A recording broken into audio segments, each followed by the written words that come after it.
Cultural alienation. এর মানে আপনি একটা সমাজে বসবাস করে নিজেকে এলিয়েন ভাবতে পারেন, এই সম্ভাবনাটা সংস্কৃতি কালচার আপনাকে তৈরি করে দেয়।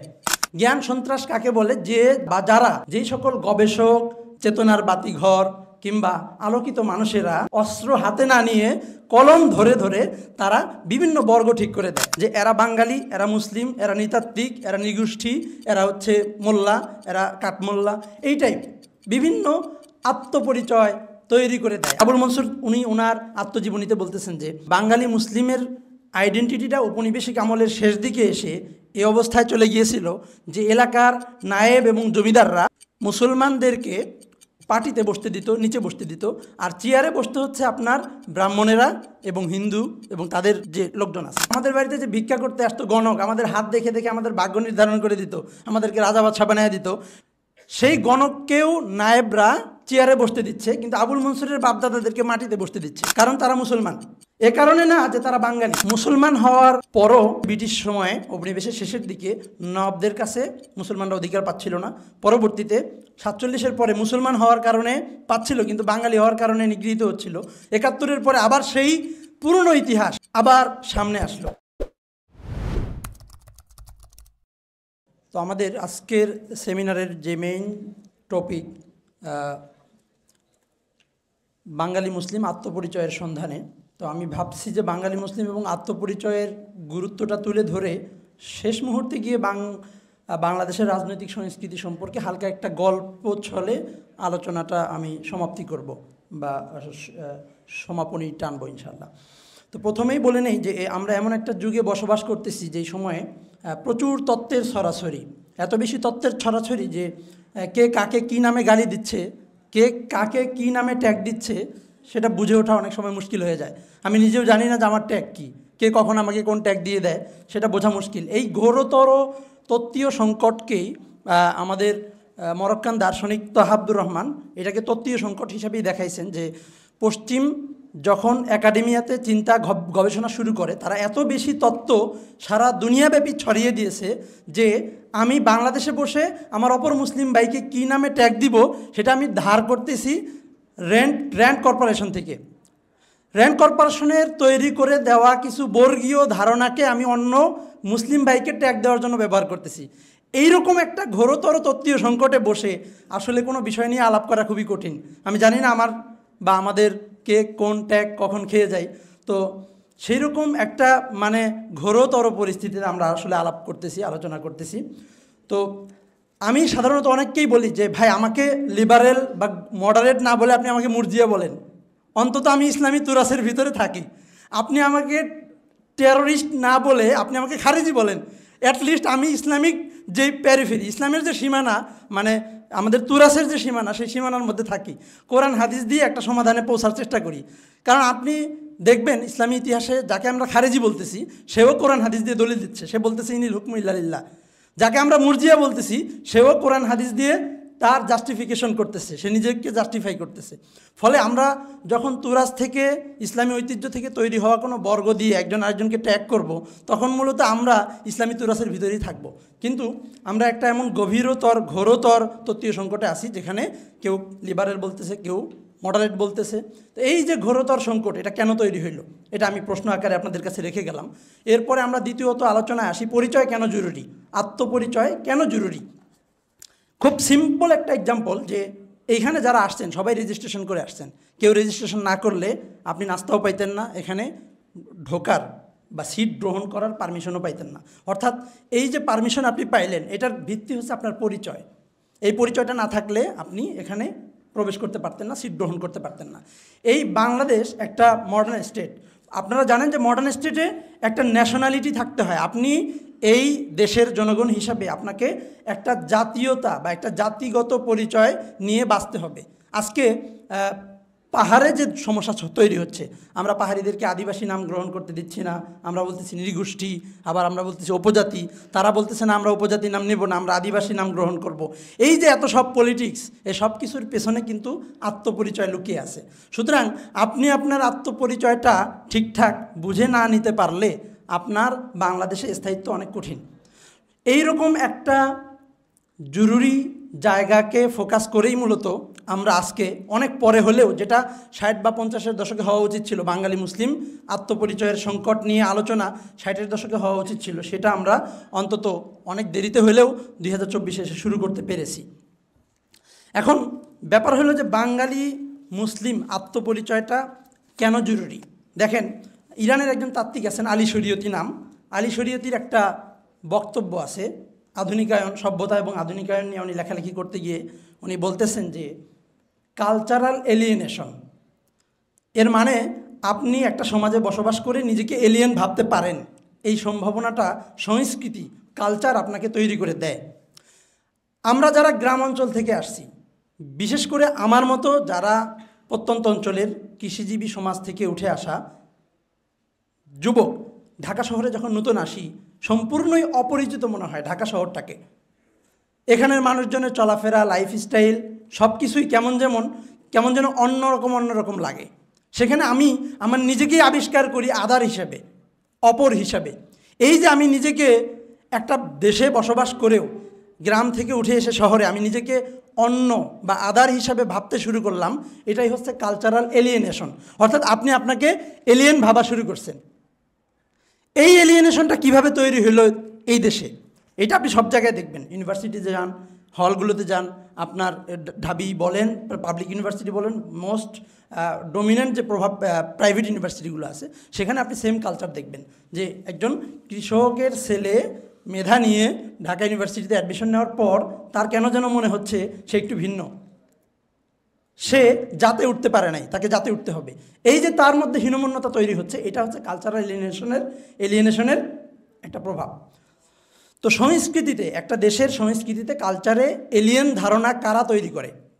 স্বভাবতই যারা শক্তিশালী, যাদের হাতে ক্ষমতা থাকে, তারা অন্যান্য জনগোষ্ঠীকে মার্জিনালাইজড করে রাখতে চায়, অন্যান্য জনগোষ্ঠীকে নিচে নামিয়ে রাখতে চায়।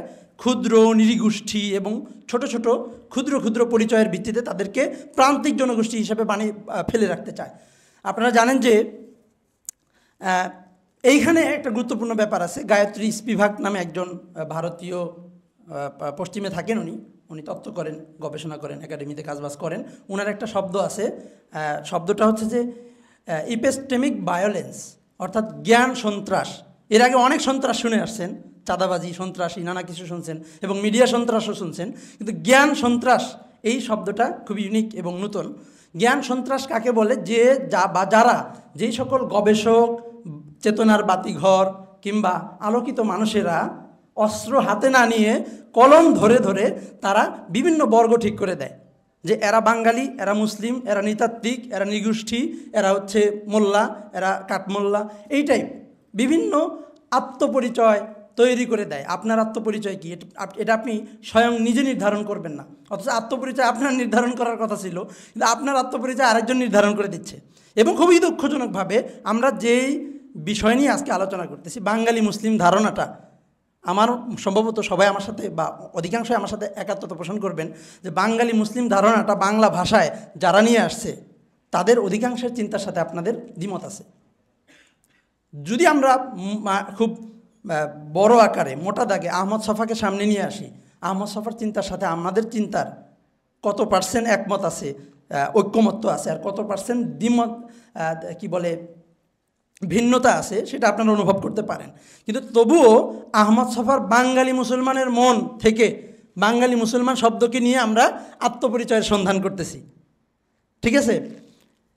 এর মানে হচ্ছে যে বুদ্ধিজীবী, সুশীল এবং আলোকিত মানুষরা, চেতনার বাতিঘররা আমাদের আত্মপরিচয় নির্ধারণ করে দিয়েছে, সেই বর্গের ভিতরে থেকেই কিন্তু আমরা আলাপ করতেছি, অথচ উচিত ছিল আমাদের আত্মপরিচয় আমাদের নির্ধারণ করে ফেলা। এখন এইখানে একটা খুবই জরুরি জিনিস, যে গায়ত্রী স্পিভাক যে কথাটা বললেন যে এপিস্টেমিক ভায়োলেন্স, জ্ঞান সন্ত্রাসের মধ্যে আপনারা তিনটা জিনিস দেখবেন।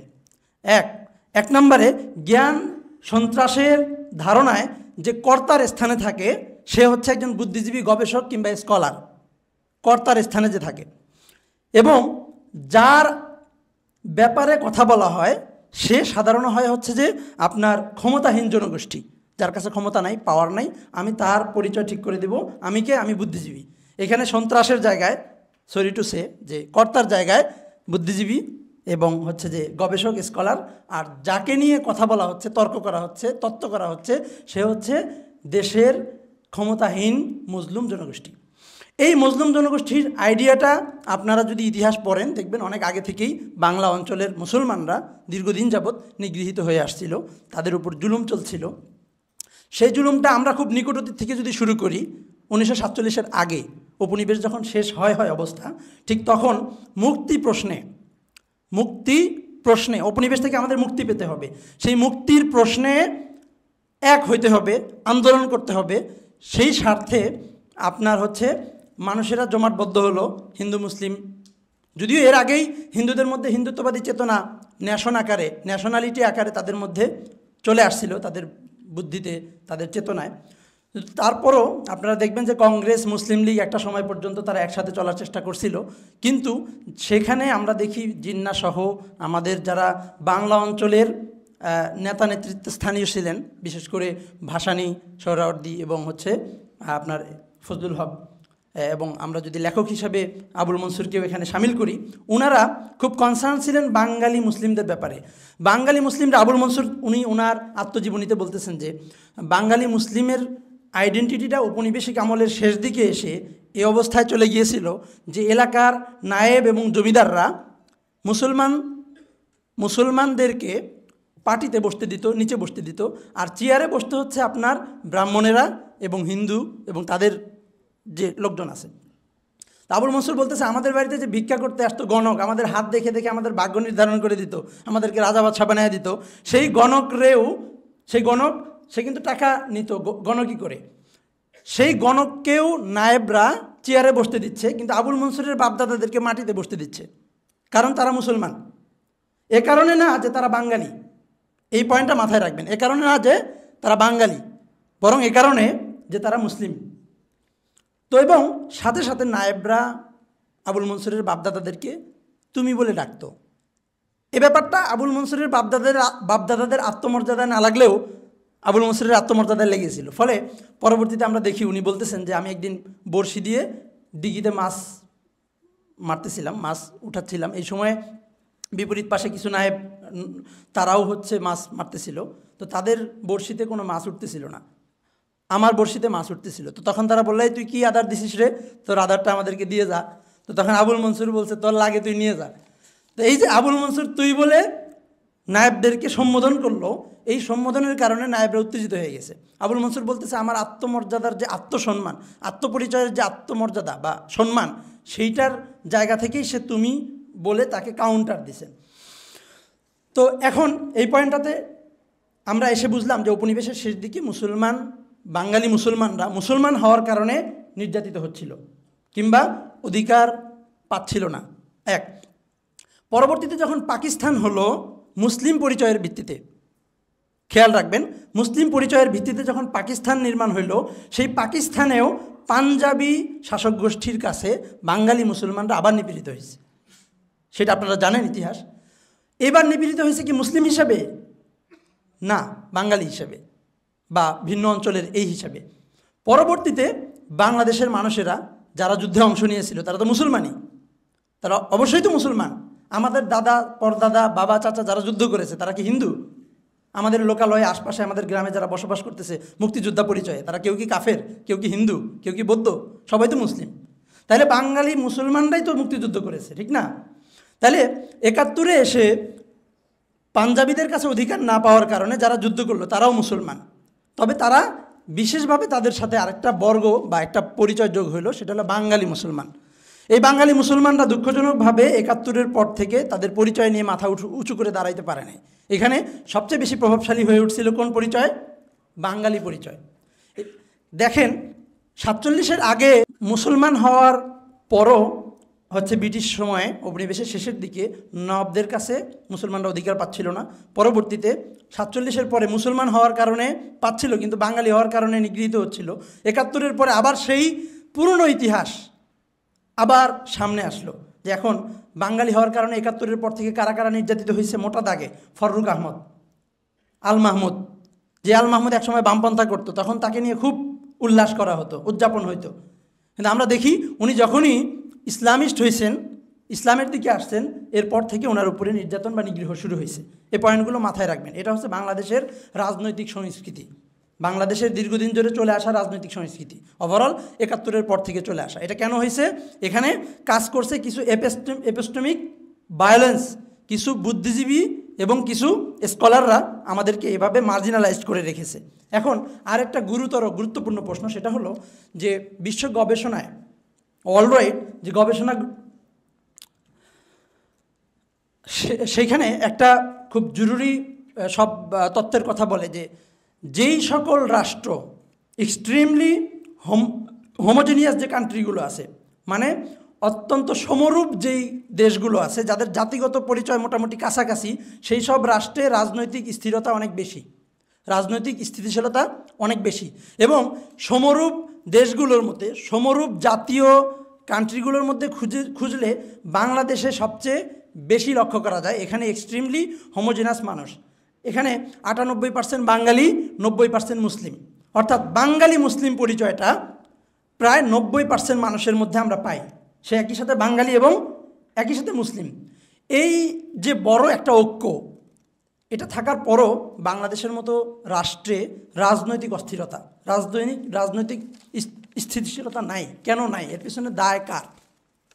মোটা দাগে আমরা যদি এর পিছনে কাউকে দায়ী করতে চাই, তাহলে আমাদেরকে ৬০-৭০-এর দশকে যারা সাহিত্য করছে, যারা বাংলাদেশে তত্ত্ব বুদ্ধিজীবিতা করছে, এই পুরো দায়টা তাদের ঘাড়ে চাপায় দেব।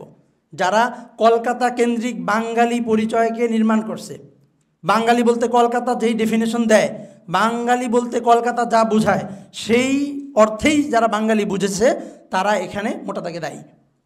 আমরা সেই সংজ্ঞা থেকে বের হয়ে আসতে চাই। আমরা বাঙালি মুসলিমের একটা আইডেন্টিটির জায়গা খুঁজতে চাই। সেই জন্যই আমাদের আজকের বোঝাপড়া শুরু হয়েছে, আমরা এটা সামনে রাখতে পারি।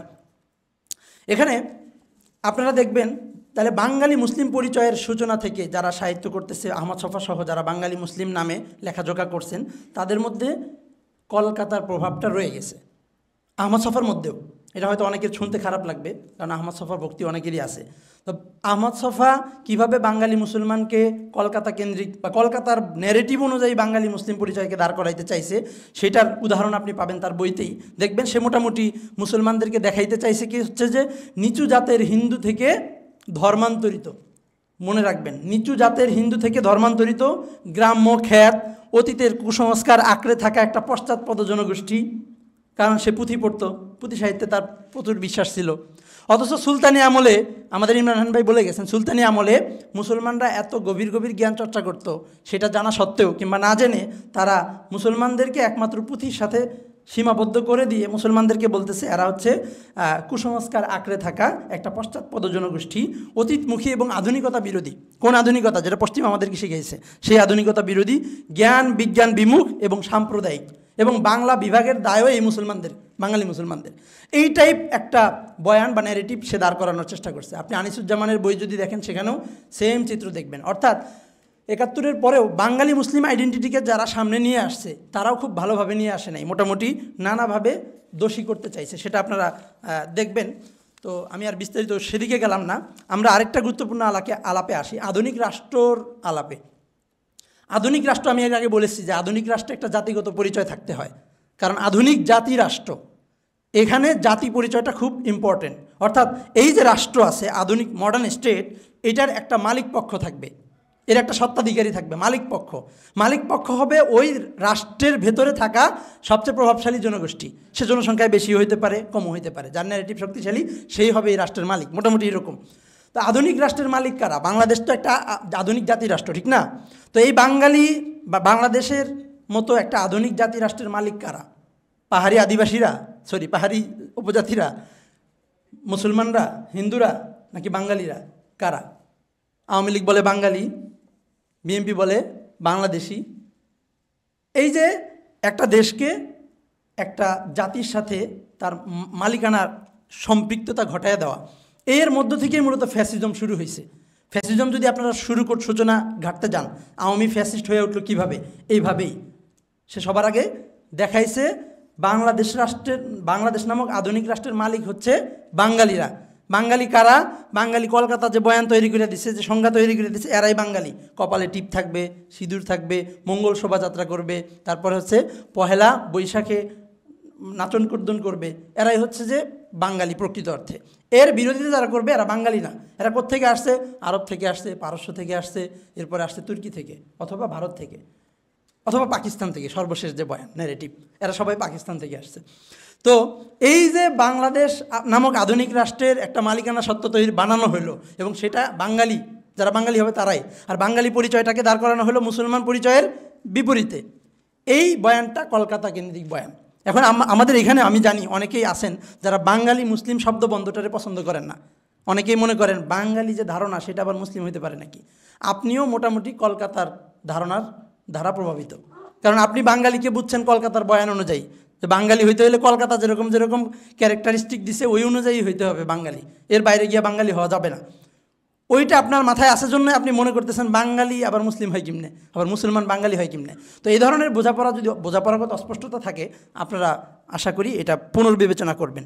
এখন যেই বিষয়টাতে আমি বলছিলাম, শেষে একটা গল্প বলে মোটামুটি বাংলাদেশের রাজনৈতিক সংস্কৃতি সম্পর্কে টাচ করে যাব।